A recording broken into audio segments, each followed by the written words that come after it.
comme toi, ô Seigneur? Qui est comme toi, ô Seigneur? Qui est comme toi, ô Seigneur? Qui est comme toi, ô Seigneur? Parmi les dieux, qui est comme toi, magnifique en sainteté, digne de louange, opérant des prodiges. Prions. Père éternel, nous te remercions, nous te glorifions en ce moment-ci. En ce moment, nous t'invitons à vouloir nous fortifier. Permets à ce que ta parole qui sort de ma bouche, que ça soit ta parole de vie, que ça touche la vie de chacun de tes enfants qui vont écouter ta parole. Bénis-nous à travers ta parole, fortifie-nous. Au nom de Jésus-Christ, j'ai prié. Amen.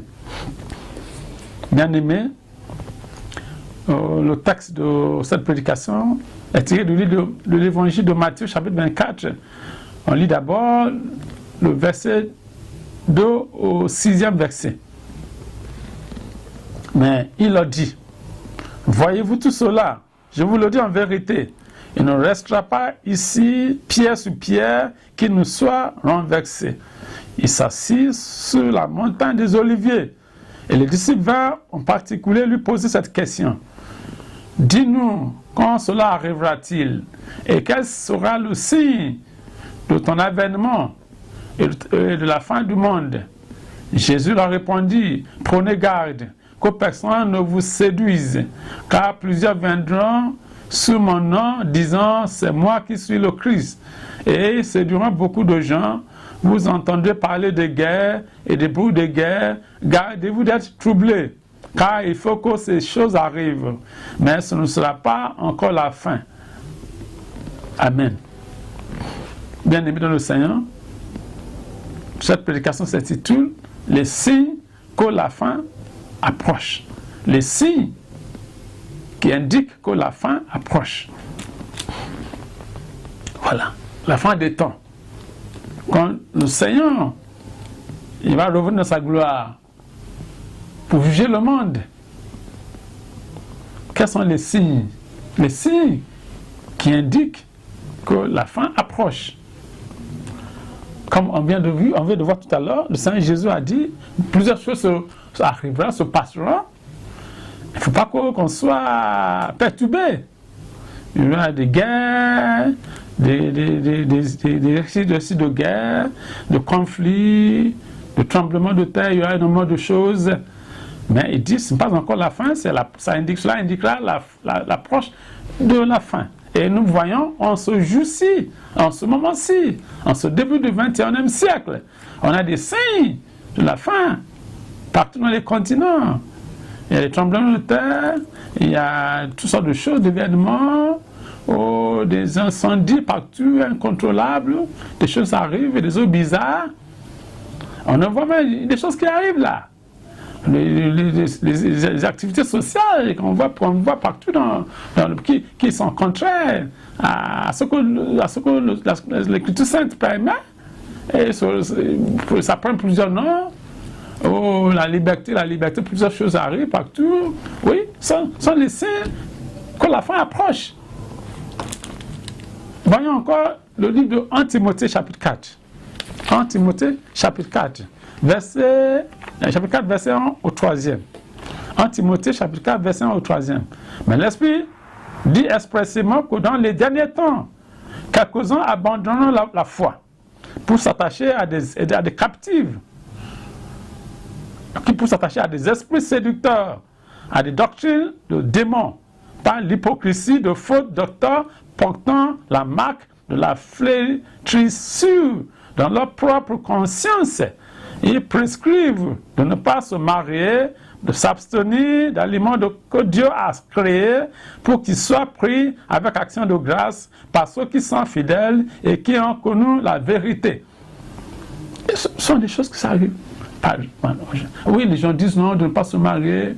Il y a un nombre de choses qui se passent.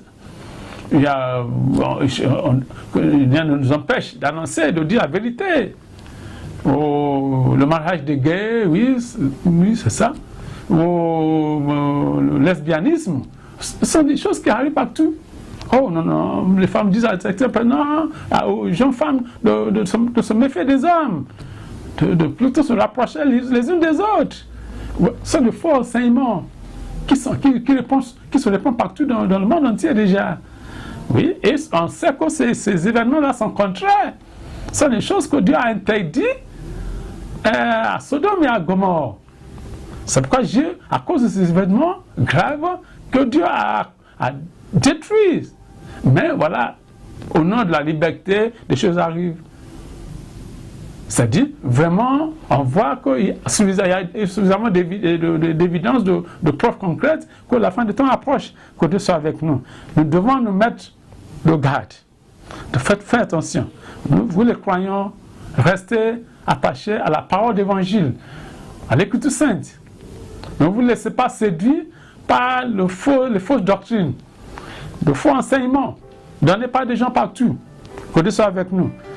Pour terminer, lisons un peu il y a un monde aussi dans le livre de l'évangile de Marc, chapitre 13, verset 32-37, il y a un nombre de signes indiqués de la fin de temps.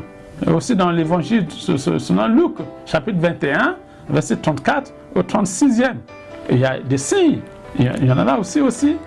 Par exemple, Luc, chapitre 1, verset 34 au 36e, on voit ça. Ça dit, prenez garde à vous-même, de crainte que vos cœurs ne s'apesantisent pas.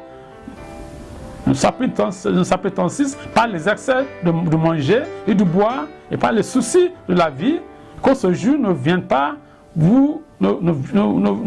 sur vous à l'improviste. Car il viendra comme un filet sur tous ceux qui habitent sur la surface de toute la terre. Veillez donc et priez en tout temps, afin que vous ayez la force d'échapper à toutes ces choses qui arriveront et de paraître debout devant le Fils de l'homme. Donc, bien aimé dans le Seigneur, c'est à nous de faire attention, d'être en prière, de tout faire, pour que quand la fin du temps va arriver, quand le Seigneur va revenir, que nous soyons droits devant lui, que nous puissions être dignes d'être enlevés au ciel, que ça soit notre partage. Je prie pour tous les pays du monde, pour tous ceux qui écoutent la parole de Dieu. Apprêtez-vous, le Seigneur vous fortifiera, il vous donnera le courage, pas son Esprit Saint, il vous fortifiera pour que vous soyez prêts pour sa seconde venue. Que la paix soit avec vous, les individus, avec vos familles, avec les nations du monde, au nom puissant de Jésus. Amen.